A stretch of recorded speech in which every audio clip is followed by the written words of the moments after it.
Hey everybody, I am here to show you how to place your servo motors inside of your Barnabas-Bot body.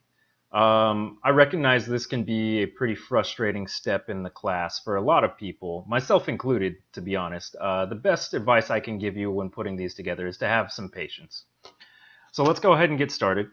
You can see we have these conveniently shaped holes in our Barnabas-Bot. Perfect for placing our servo motors inside of, as you can see there. So what I'm going to do is, you always want to start with one of the arm slots. And so I'm just going to place the servo motor in one of the arms, like so. I'm going to hold it down.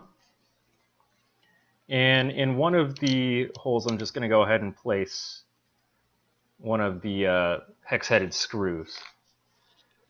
Now I also, if we look inside here,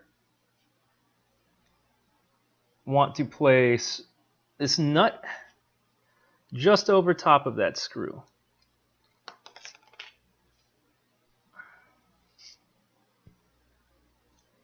All right, there we go. And I'm just going to use a finger to hold that nut in place as I get my Allen wrench and try and screw it in.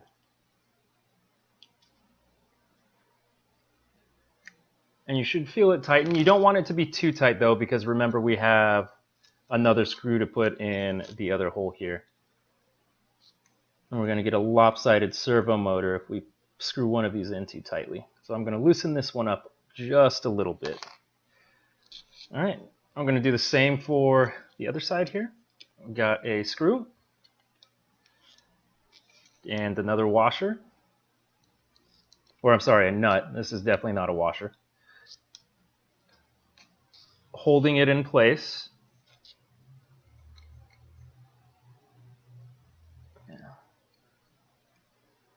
And just screwing it in there. Now it doesn't need to be incredibly tight. The nuts don't even have to be 100% flat on the servo motor surface. And be slightly tilted, it's okay. All right, so this one's in there. Now I'm going to go ahead and use another servo motor in the other arm socket.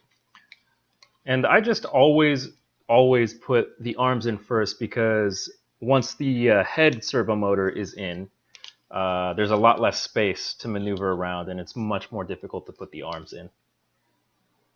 Oh, and something I haven't done yet, which I probably should do, is I'm going to take these ends of the servo motor wires and I'm going to feed them through this bottom hole.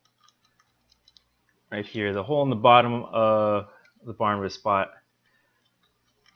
Hopefully make things upstairs a little less crowded.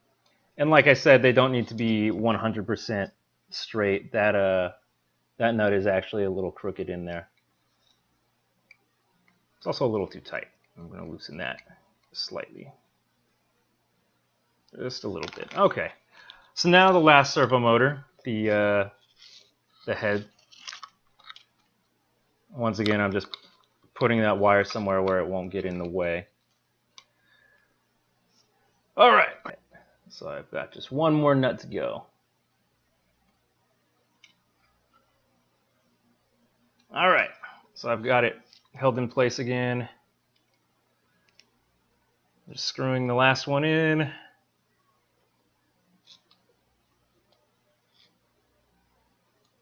All right. So that's all three servo motors. You can kind of check and make sure they're stable. They can wiggle a little bit. It's okay. We're not going to be doing anything too intense with these. All right.